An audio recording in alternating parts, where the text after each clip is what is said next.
ఓం శ్రీమాత్రే నమ. అందరికీ నమస్కారం.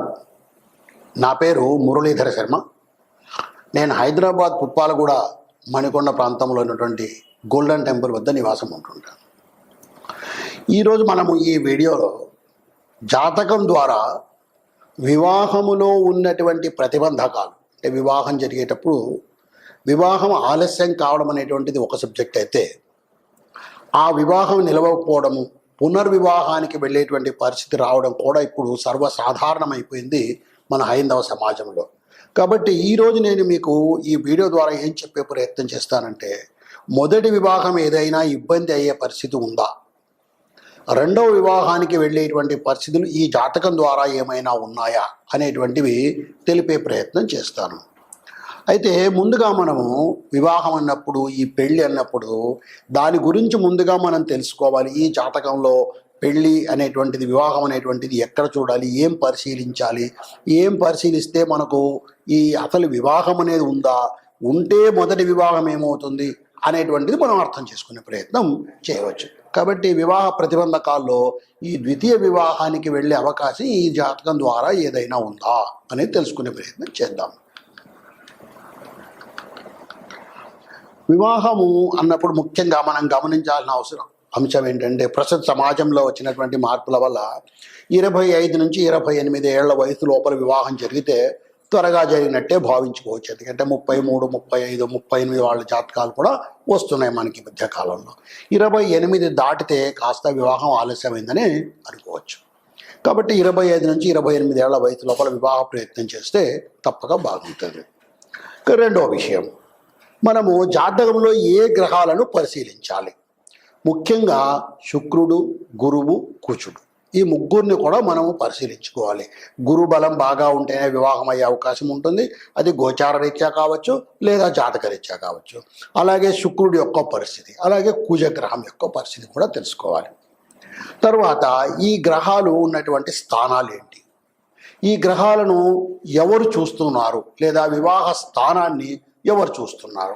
శుభగ్రహాలు చూస్తే త్వరగా వివాహం అయ్యే అవకాశం ఉంది. శుభగ్రహాలు అన్నప్పుడు చంద్రుడు, అలాగే బుధుడు పరిస్థితిని బట్టి ఏ గ్రహంతో కలిసి ఉన్నాడనే దాన్ని బట్టి బుధుడు, గురువు, శుక్రుడు, ఈ గ్రహాలు మనం శుభగ్రహాలుగా చెప్పుకుంటున్నాం. అలాగే చంద్రుడు కూడా మనకు పౌర్ణమి చంద్రుడు, తర్వాత అష్టమి తర్వాత చంద్రుడు, ఇలా దీని ఆధారంగా మనము శుభగ్రహం, అశుభగ్రహం అనేది కూడా నిర్ణయించుకోవాలి. కాబట్టి చంద్రుడు, బుధుడు, గురువు, శుక్రుడు అనేటువంటి ఈ గ్రహాల యొక్క పరిస్థితి కూడా మనకు చాలా ముఖ్యమవుతుంది జాతకంలో. అలాగే రాశులు కూడా మనం తెలుసుకోవాలి. వృషభం, కర్కాటకం, కన్య, వృశ్చికం, మకరం, మీనం. వృషభం, కర్కాటకం, కన్య, వృశ్చికం, మకరం, మీనం, ఈ రాశులు శుభరాశులు. ఈ రాశుల్లో ఉన్నప్పుడు, గ్రహాలు బాగా ఉన్నప్పుడు, గ్రహాల యొక్క దృష్టి బాగా ఉన్నప్పుడు మనకు వివాహం త్వరగా జరిగే అవకాశం ఉంటుంది. అలాగే ద్విస్వభావ రాశులు అంటాము, అంటే మిథునము, కన్య, ధనుస్సు, మీనము. ఈ 4 రాశుల్లో కనుక గ్రహాలు ఉండి, గ్రహాలు ఉచ్చస్థితిలో ఉండి, లేదా సంపూర్ణమైనటువంటి బలముతో ఉన్న గ్రహాలు అక్కడ ఉన్నట్టయితే కనుక అప్పుడు ఇది ద్వితీయ వివాహానికి వెళ్ళే అవకాశాలు ఎక్కువగా ఉంటాయి. ద్విస్వభావ రాశులలో ఏ ఏ గ్రహాలు ఉన్నాయి అనేటువంటిది మనము తెలుసుకోవాల్సిన అవసరం ఉంటుంది. అలాగే లగ్నం యొక్క పరిస్థితి ఏమిటి, లగ్నంలో ఏ గ్రహాలు ఉన్నాయి, లేదా లగ్నాన్ని ఏ గ్రహాలు చూస్తూ ఉన్నాయి అనేటువంటిది కూడా ముఖ్యమైనటువంటి అంశం. తర్వాత సప్తమ స్థానము, నవమ స్థానము, అలాగే ద్వితీయము, కుటుంబ స్థానం కూడా. ఈ 4 స్థానాలను, అంటే లగ్నము మొదటిది, రెండవది, అలాగే సప్తమ స్థానము, నవమ స్థానం, ఈ 4ంటిని కూడా మనం తప్పకుండా పరిశీలించాలి. గ్రహం యొక్క ఉచ్చ నీచ స్థితులు ఏమిటో తెలుసుకోవాలి, గ్రహం యొక్క దృష్టిలు తెలుసుకోవాలి, గ్రహాల యొక్క శత్రు మిత్రత్వాలు కూడా తెలుసుకోవాలి. అంటే ఒక జాతకాన్ని మనం సమగ్రంగా పరిశీలించి ఈ జాతకంలో ఏమైనా సమస్యలు ఉన్నాయా, ఈ జాతకంలో ఈ వివాహం, ఈ స్త్రీకి లేదా ఈ పురుషుడికి వివాహం జరిగితే ఇది మొదటి వివాహము, ఈ వివాహంలో ఏమైనా ప్రతిబంధకాలు ఏర్పడి, ప్రతిబంధకాలు అంటే ఎలాగా, వివాహము విడిపోవడం కావచ్చు, అంటే ఈ భార్యాభర్తల మనస్పర్ధల వల్ల వాళ్ళు విడిపోవడం కావచ్చు, లేదా అకాల మృత్యు వల్ల భర్తనో లేదా భార్యనో దుర్మరణం పాలవటము, ఇలా అనేక విధాలుగా మొదటి వివాహం చెడిపోయి అది రెండో వివాహానికి వెళ్ళేటువంటి పరిస్థితి ఉంటుంది. కాబట్టి దాన్ని కూడా తెలుసుకోవాలంటే మనము గ్రహాలు, రాశులు, తర్వాత భావాలు, ఉచ్చ నీచ స్థితులు, గ్రహ దృష్టులు, గ్రహం యొక్క శత్రుత్వ మిత్రత్వాలు, ఇలా అనేక విషయాల్లో మనము ఒకసారిగా సమగ్రంగా పరిశీలించుకోవాల్సి ఉంటుంది. మీకు ప్రత్యేకంగా నేను ఒక విషయం చెప్పాలనుకుంటున్నాను. గ్రహ దృష్టి అనేటువంటిది కూడా చాలా ముఖ్యమైనటువంటిది. ప్రతి గ్రహం కూడా తను ఉన్న ఇంటి నుంచి 7వ ఇంటిని చూస్తుంది. రాహుకేతువులు మినహాయించి మిగిలిన గ్రహాలన్నీ కూడా చూస్తాయి. శని తను ఉండే రాశి నుంచి అదనంగా 7వ ఇంటిని మాత్రమే కాకుండా 3వ ఇంటిని అలాగే 10వ ఇంటిని కూడా చూస్తాడు. ఇక్కడ శని మనకు పాపగ్రహము. తర్వాత ఈ గ్రహం యొక్క దృష్టి 3వ ఇంటి మీద 10వ ఇంటి మీద కూడా ఉంటుంది. అలాగే కుజుడు తను ఉండే రాశితో పాటు 7వ రాశిని కాకుండా 4, 8 స్థానాలను కూడా చూస్తాడు. తరువాత గురువు తను ఉండే రాశి నుంచి 7వ రాశి స్థానాన్ని కాకుండా అదనంగా 5, 9 స్థానాలను కూడా చూస్తాడు. అంటే శని కుజ గురువులకు 7వ స్థానం కాకుండా అదనంగా మరి 2 స్థానాలను కూడా వాళ్ళు చూసే అవకాశం ఉంది. ఈ గ్రహ దృష్టి మనము శని పాపగ్రహం అలాగే కుజుడు పాపగ్రహం, ఈ శని కుజుల దృష్టి కనుక ఉన్నట్టయితే అప్పుడు ఆ వివాహం ఏమవుతుందని కూడా మనము తెలుసుకోవచ్చు. ఈ విధంగా మనకి ఇప్పుడు ఒక విషయం అర్థమైంది. అంటే గ్రహ స్థితిని బట్టి, అంటే గ్రహాలు ఎక్కడ ఉన్నాయి, ఏ స్థానాల్లో ఉన్నాయి, 7వ స్థానంలో ఉందా, 8వ స్థానంలో ఉందా, 9వ స్థానంలో ఉందా, ద్వితీయ స్థానంలో ఉందా, అలాగా ఉచ్చ స్థితిలో ఉందా, నీచ స్థితిలో ఉందా, అలాగే కేంద్రము కోణం ఇవి కూడా మనకు ముఖ్యమవుతాయి. కేంద్రం అంటే 1, 4, 7, 10 స్థానాలు కేంద్రం అంటారు. అలాగే 5, 9 స్థానాలను కూడా కోణ స్థానాలు అంటారు. ఈ విధంగా కేంద్రములో ఉన్నాయా గ్రహాలు, కోణంలో ఉన్నాయా, పాపగ్రహం కేంద్రంలో ఉందా లేదా కోణంలో ఉందా, శుభగ్రహం కేంద్రంలో ఉందా కోణంలో ఉందా, ఏ గ్రహాలు వాటి దృష్టి కలిగి ఉన్నాయి అనేటువంటిది మనము కొంత పరిశీలించినట్టయితే మొదటి వివాహంలో ఏదైనా ఆటంకాలు ఏర్పడే పరిస్థితి ఉందా, తర్వాత 2వ వివాహానికి వెళ్ళే అవకాశం ఉందా అనేటువంటి, 2వ వివాహానికి వెళ్ళేటువంటి పరిస్థితి ఉందా అనేటువంటిది మనము సమగ్రంగా తెలుసుకోవచ్చు. ఇప్పుడు నేను ద్వితీయ వివాహం జరిగేటువంటి కొన్ని సందర్భాలు మీకు చెప్పే ప్రయత్నం చేస్తాను. సంపూర్ణంగా జాతక భాగం అంతా ఈ వీడియోలో వివరించడం సాధ్యం కాదు. కాబట్టి మీరు ఏదైనా జాతకం వచ్చినప్పుడు తగినటువంటి జ్యోతిష పండితులకు చూపించి, మీకు జ్యోతిష్యం మీద విశ్వాసం ఉంది కాబట్టి ఆ విశ్వాసంతో తగిన జ్యోతిష పండితుడికి చూపించి మీరు తగిన నిర్ణయం తీసుకోవాలి. నేను కొన్ని విషయాలు ఇక్కడ సమగ్రంగా చెప్పే ప్రయత్నం చేస్తాను. స్త్రీ లేదా పురుష జాతకంలో ఈ ద్వితీయ వివాహం ఉందా అనేటువంటిది మనం ఎలా తెలుసుకోవాలి అంటే, ముఖ్యంగా మాంగళ్య దోషము అనేటువంటిది ఎక్కువగా ప్రచారంలో ఉన్నటువంటిది కాబట్టి అదొకటి. తర్వాత ఆయుర్భావం ఎలా ఉంది, 8వ స్థానం ఎలా ఉంది అనేటువంటిది కూడా తెలుసుకోవాల్సిన పరిస్థితి ఉంటుంది. జన్మ కుండలిలో అన్యోన్య స్థితి అంటే గ్రహమైత్రి అని చూస్తాం మనం. అంటే ఇప్పుడు రవికి ఏ గ్రహాలు మిత్రత్వాలు, ఏ గ్రహాలతో శత్రుత్వం ఉంది, చంద్రుడికి ఏ గ్రహాలు శత్రుత్వం ఉంది, ఇలా ప్రతి గ్రహానికి కూడా శత్రు మిత్ర గ్రహాలు ఉంటాయి. వాటిని ఆధారం చేసుకొని గ్రహ మైత్రి ఎలా ఉంది అనేటువంటి తెలుసుకోవడం కూడా ఒక ముఖ్యమైనటువంటి అవసరం. ఆ గ్రహ మైత్రి సక్రమంగా లేకపోతే ఈ భార్యాభర్తల మధ్య మనస్పర్ధలు వచ్చే అవకాశం ఉంది. అయితే ఆ మనస్పర్ధలు ఎంత తీవ్రమైనటువంటి రూపం తాలుస్తాయి, ఏమి దాని ఫలితం అనేటువంటి చూడాలంటే జాతకాన్ని మళ్ళా సంపూర్ణంగా పరిశీలించాలి. అదేవిధంగా ఈ అమ్మాయి జాతకంలో 7వ స్థానము 8వ స్థానంలో ఏముందనేటువంటిది చూడాలి. వరుడి జాతకంలో అయితే 7వ, 5వ, 8వ స్థానం కూడా పరిశీలించాలి. ఇప్పుడు మనము కొన్ని పరిస్థితులు మనం చూసుకున్నాం. ఇప్పుడు 7వ భావము, ద్వితీయ భావము, ద్వాదశ భావము, ఈ భావాల్లో ద్వాదశ గ్రహాలు ఎలా ఉన్నాయో చూసుకుంటాం. కళత్ర భావం అంటే 7వ స్థానం మీద చెడు గ్రహ దృష్టి ఉందా అనేటువంటిది చూడాలి. అలాగే నవాంశ చక్రాన్ని కూడా మనం పరిశీలించాల్సి ఉంటుంది. నవాంశ చక్రంలో ముఖ్యంగా చంద్రుడు, గురుడు, శుక్రుడు యొక్క స్థితి ఏమిటి, ఎలా ఉన్నారు, ఈ 7వ నవాంశలో ఎలా ఉన్నారు అనేటువంటిది చూసే ప్రయత్నం చేయాలి. ఇప్పుడు మనము ద్వితీయ వివాహానికి వెళ్ళేటువంటి పరిస్థితులు ఏంటనేది కొన్ని ఉదాహరణలు చెప్తాను నేను. ఇప్పుడు 7వ భావము 7వ భావ అధిపతి, 7వ భావము 7వ భావ అధిపతి, వీళ్ళిద్దరూ వివాహము, భర్త భార్య గురించి తెలియజేస్తాయి. అలాగే 9వ భావము 9వ భావాధిపతి, ఈ రెండు కూడా ద్వితీయ వివాహ సందర్భాన్ని తెలుపుతాయి. ఏకాదశ భావం అంటే 11వ స్థానం లాభస్థానము, ఈ అనుకున్న కోరికల గురించి ఇలాంటి వాటిని తెలిపే ప్రయత్నం చేస్తాయి. గురువు స్త్రీ జన్మ కుండలిలో భర్త యొక్క పరిస్థితిని గురించి, అలాగే శుక్రుడు పురుషుడి జన్మ కుండలిలో భార్య గురించి తెలుపుతాయి. జన్మకుండలిలో సప్తమ భావము, సప్తమ భావాధిపతి, ఈ రెండు సప్తమ భావము ద్విస్వభావ రాశి అయ్యి, అలాగే సప్తమ భావ అధిపతి కూడా ద్విస్వభావ రాశిలోనే ఉంటే, అంటే ద్విస్వభావ రాశులు అంటే ఇంతకుముందే చెప్పాను నేను, కన్యా రాశి, మిథున రాశి, ధనుస్సు, మీన రాశి, వీటిని ద్విస్వభావ రాశులు అంటారు. సప్తమ భావము, సప్తమ భావ అధిపతి, ఈ రెండు కూడా ద్విస్వభావం అయితే, అంటే సప్తమ భావం ద్విస్వభావ రాశి అయి సప్తమ భావ అధిపతి అంటే 7వ స్థానం యొక్క అధిపతి. ఉదాహరణకు సప్తమ భావము సింహం అనుకుంటాం, సింహానికి అధిపతి ఈ రవి, సింహము ఈ చరరాశి, అది ద్విస్వభావ రాశి కాదు, ఇబ్బంది లేదు. అలా కాకుండా వృషభం స్థిర రాశి, మిథునం ద్విస్వభావ రాశి, మిథునంలో బుధుడు ఉన్నటువంటి ఆ మిథున రాశిలో ఆ బుధుడు మరేదైనా ద్విస్వభావ రాశిలో ఉన్నట్టయితే అప్పుడు మనకు ఇబ్బంది అవుతుంది. కాబట్టి మనము ఈ విధంగా సప్తమ భావము ద్విస్వభావంగా ఉందా, సప్తమ భావ అధిపతి ద్విస్వభావంలో ఉన్నాడా అనేటువంటివి చూసినట్టయితే మనకు ఈ జాతకంలో ద్వితీయ వివాహం జరిగే అవకాశం ఎక్కువగా ఉందని తెలుసుకోవాలి. అలాగే సప్తమ భావాధిపతి, అలాగే లగ్నాధిపతి నవాంశ చక్రంలో మరియు భావచక్రంలో ఇద్దరు ద్విస్వభావంలో, ఇందాక మనం ఏం చెప్పుకున్నాము, జన్మకుండలలో సప్తమ భావము, సప్తమ భావ అధిపతి ఇద్దరు ద్విస్వభావ రాశిలో ఉంటే ద్వితీయ వివాహానికి అవకాశం ఉంది అని చెప్పుకున్నాం. ఇప్పుడు మనం ఏం చెప్తున్నాము, సప్తమ భావ అధిపతి మరియు లగ్నాధిపతి, లగ్నాధిపతి వేరు, సప్తమ భావాధిపతి వేరు, ఈ ఇద్దరు కూడా నవాంశ చక్రములో మరియు భావచక్రంలో ఇద్దరు ద్విస్వభావ రాశులలో ఉంటే సప్తమ భావాధిపతి లగ్నాధిపతి, ఇంతకుముందు సప్తమ భావము సప్తమ భావ అధిపతి, ఇప్పుడు సప్తమ భావము అధిపతి లగ్నాధిపతి, వీళ్ళిద్దరు కూడా ద్విస్వభావ రాశుల్లో కనుక ఉన్నట్టయితే వీళ్లకు ద్వితీయ వివాహానికి వెళ్ళే అవకాశం ఎక్కువగా ఉంటుంది.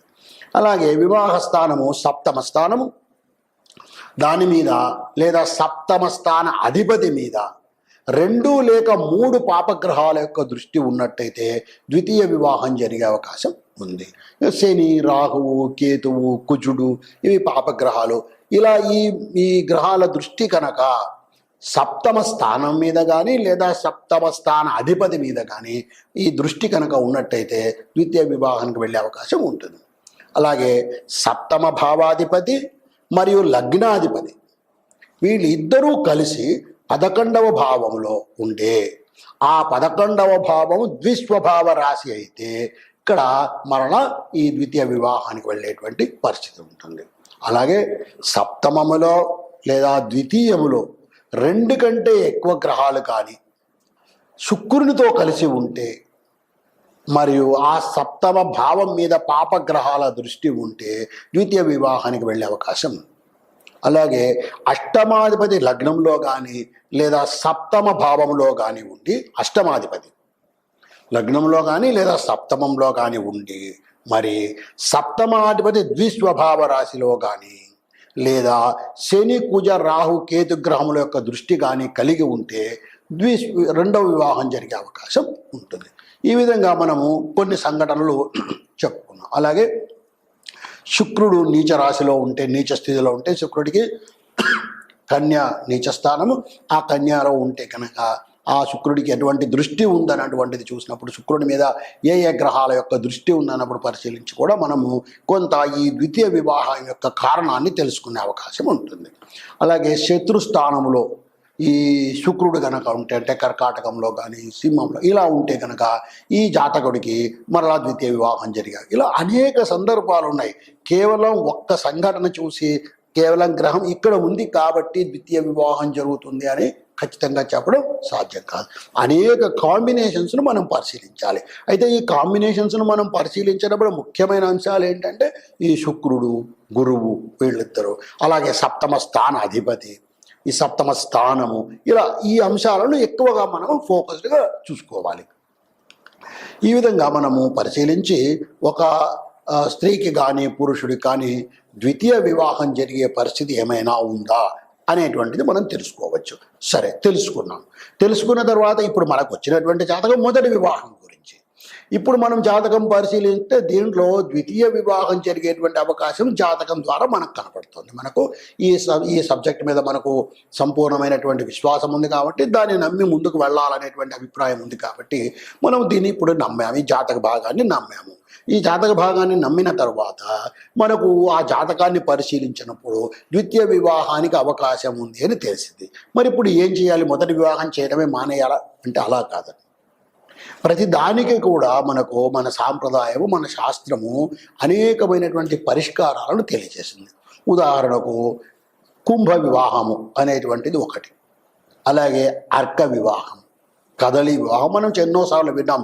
పెద్ద పెద్ద సెలబ్రిటీలు కూడా ఇలా మొదట వాళ్ళ జాతకాల్లో ఏవో ప్రతిబంధకాలు ఉంటే ఆ ప్రతిబంధకాలను తొలగించుకోవడానికి ముందుగా ఒక పెట్టుడు వివాహం అంటే కడవతో కానీ లేదా జిల్లేడు చెట్టుతో కానీ లేదా అరటి చెట్టుతో కానీ ఇలా వివాహాలు చేసి ఆ దోషాన్ని తొలగించుకొని వివాహాలు చేసుకున్న సందర్భాలు ఎన్నో మనం ఈవెన్ సెలబ్రిటీస్ విషయంలో కూడా వింటుంటాం. అలాగే సాధారణమైన వ్యక్తులు కూడా చేసుకోవచ్చు. ఇది చాలా పెద్ద ఖర్చుతో కూడుకున్నటువంటిది ఏం కాదు. దీన్ని తగినటువంటి జ్యోతిష్కుని లేదా తగినటువంటి ఒక పంతులను, పౌరోహితుడిని సంప్రదించి ఈ పరిష్కారం చేసుకోవచ్చు. అలాగే శివార్చన చేయడం కూడా కొంతవరకు పరిష్కారాన్ని ఇస్తుంది. కొన్నిసార్లు దోషాలు చాలా ఎక్కువగా ఉన్నప్పుడు ఏవైనా హోమాలు, జపాలు కూడా చేసుకోవాల్సి ఉంటుంది. కాబట్టి ఇప్పుడు జాతకంలో ద్వితీయ వివాహం యొక్క సందర్భం కనపడుతోంది కాబట్టి భయపడి ఆ వివాహాన్ని లేదా ఆ జాతకాన్ని పూర్తిగా పక్కన పెట్టాలని అవసరం లేదు. దాంట్లో ఎలాంటి పరిష్కారాలు ఉన్నాయి, మనకు సాంప్రదాయము, మన శాస్త్రము ఏమి చెబుతోంది, దీని పరిష్కారాలు మనం చేసుకోవడం వల్ల ఆ ఆపదను తొలగించుకొని మొదటి వివాహాన్నే మనము బలపరుచుకొని సక్రమంగా ఆ వివాహాన్ని ముందుకు తీసుకెళ్లే అవకాశం ఉంటుంది. ఇప్పుడు నేను మీకు కొన్ని కుండలు తీసుకొని మీకు అంటే మేషరాశి వాళ్లకు గ్రహస్థితి ఎలా ఉంటే మొదటి వివాహం దెబ్బతినే అవకాశం ఉంది, రెండవ వివాహానికి వెళ్ళే అవకాశం ఉంది అనేటువంటి విషయం, అలాగే వృషభ రాశికి, మిథున రాశికి, ఈ విధంగా ఒక్కొక్క రాశికి నేను కొన్ని ఉదాహరణలు ఇచ్చే ప్రయత్నం చేస్తాను. ఇప్పుడు మనము ఒక మోడల్ హోరోస్కోప్ మకర లగ్న జాతకం తీసుకొని వివాహ విషయం ప్రత్యేకించి వివాహ అనంతరము వాళ్ళకి ఎటువంటి ఇబ్బందులు, కష్ట నష్టాలు కలిగేటువంటి అవకాశం ఉందో పరిశీలిద్దాం. ముందుగా నేను గ్రహస్థితి చెప్తాను. ఒక పేపర్ పెన్ తీసుకొని గ్రహస్థితి రాసుకునే ప్రయత్నం చేయండి. లగ్నం మకర లగ్నము, లగ్నములో చంద్రుడు ఉన్నాడు. మకర లగ్నము, లగ్నములో చంద్రుడు. మీనములో రాహువు, మేషములో గురువు బుధుడు ఉన్నాడు. గురువు బుధుడు మేషరాశిలో ఉన్నారు. మిథునములో రవి కుజుడు ఉన్నారు. రవి కుజుడు. తర్వాత కన్యలో కేతువు, తులలో స్వక్షేత్రంలో శుక్రుడు, వృశ్చికంలో శని ఉన్నారు. మరి ఒకసారి నేను ఈ గ్రహస్థితి అంతా చెప్పే ప్రయత్నం చేస్తాను. లగ్నము మకర లగ్నము, లగ్నంలో చంద్రుడు, మీనములో రాహువు, మేషంలో గురువు బుధుడు, మిథునములో రవి కుజులు,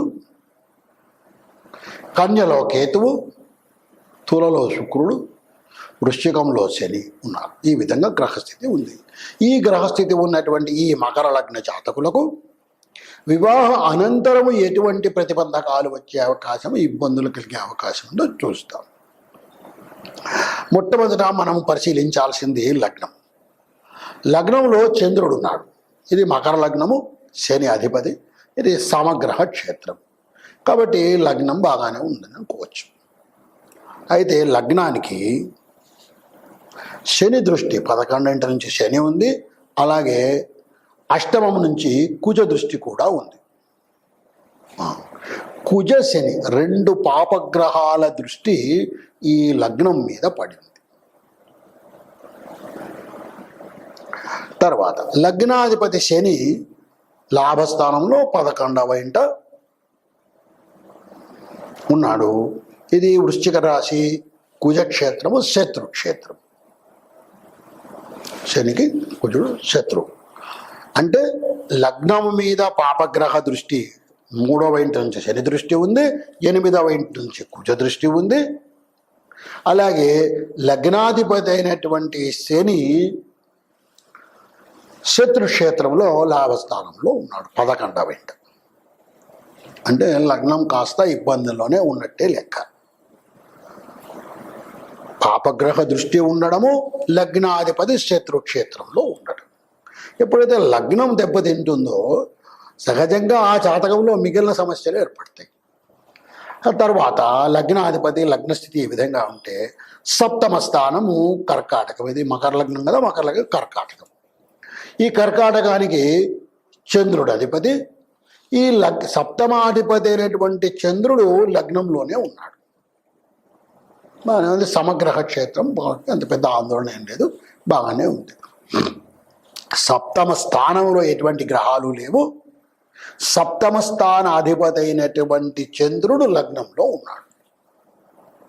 ఇక శుక్రుడు మనకు పంచమ దశమ స్థానాధిపతి ఉన్నాడు, స్వక్షేత్రంలో ఉన్నాడు. పైగా అది 10వ స్థానం కాబట్టి కేంద్రము బాగానే ఉంది. స్వక్షేత్రంలో కేంద్రంలో ఉన్నాడు. అంటే వివాహ అనంతరము ఏదైతే మనకు సపోర్ట్ కావాలో ఆ శుక్రగ్రహం బాగుంది కాబట్టి మనకు అంతవరకు బాగానే ఉంది. ఇక గురువు అంటే అసలు వివాహానికి మనకు ముందుకు తీసుకెళ్ళడానికి కారణమైనటువంటి ఆ గురువు మేషంలో మిత్రక్షేత్రంలో ఉన్నాడు, బుధుడితో కలుసుకొని ఉన్నాడు అక్కడ. కాబట్టి గురువు వల్ల మనకి ఇబ్బంది లేదు. యథావత మనము బాగా పరిశీలించినట్టయితే ఇప్పుడు ఈ జాతకంలో లగ్నం మీదనే చాలా తీవ్రమైనటువంటి ప్రభావం ఉంది. శని దృష్టి ఉంది, కుజ దృష్టి ఉంది, అలాగే లగ్నాధిపతి శత్రుక్షేత్రంలో ఉన్నాడు. కాబట్టి ఇది కొంతమేర కలహాల కాపురంగా ఉంది తప్ప, ఎందుకంటే ఈ లగ్నములో ఎప్పుడైతే పరిస్థితి బాగాలేదో మన ఆలోచన విధానం, లగ్నము మన శరీరము, ఆత్మ, ఆలోచన, ఇలాంటివి ఇలాంటి వాటన్నిటిని కూడా ప్రభావం చేసేటువంటిది లగ్నం. ఈ లగ్నము లగ్నాధిపతి బాగలేకపోవడం వల్ల ఏమవుతుందంటే మన ఆలోచన విధానము విభిన్నంగా ఉంటుంది. కాకపోతే అది సప్తమ స్థానం మీద ప్రభావం చూపించేటువంటి పరిస్థితి లేదు, శుక్రుడి మీద ఎటువంటి ప్రభావం లేదు. కాబట్టి వీళ్ళ యొక్క ఆలోచన విధానం వలన వచ్చేటువంటి ఇబ్బందులే ఉంటాయి తప్ప ఇది ఏదో పెళ్లి పటాకులైపోయి వీళ్ళు విడిపోయేటువంటి పరిస్థితి అలాంటివి ఏమీ ఉండదు. వీళ్ళు ఈ ముఖ్యంగా మనము శని కుజులు అనుకున్నాం కాబట్టి ఈ గ్రహాల వలన ఇబ్బంది కలిగే అవకాశం ఉంది అనుకున్నాం కాబట్టి ఈ శివార్చన ఇలాంటివి చేయడం వల్ల, లేదా శని స్తోత్రాలు చదువుకోవడం వల్ల, కుజ స్తోత్రాలు చదువుకోవడం వల్ల, నవగ్రహాలకు ప్రదర్శనాలు చేయటం వల్ల, శివాలయంలో కాస్త దీపారాధన చేయటము, శివుడికి బిల్వపత్రి సమర్పించడము, ఇలాంటి చిన్న చిన్న పరిష్కారాలు తీసుకున్నా కూడా ఈ ముఖ్యంగా వీళ్లకు ఆలోచన విధానంలో మార్పు వచ్చే విధంగా వీళ్ళు చేసుకోవాలి తప్ప, లేకపోతే వీళ్ళకు వివాహం లేటువంటి ప్రతిబంధకాలు ఈ జాతకంలో కనబడటం లేదు. కాబట్టి ఆందోళన చెందవలసినటువంటి అవసరము లేదు ఇటువంటి గ్రహస్థితి ఉన్నటువంటి మకర లగ్న జాతకులు. ఓం శ్రీమాత్రే నమః.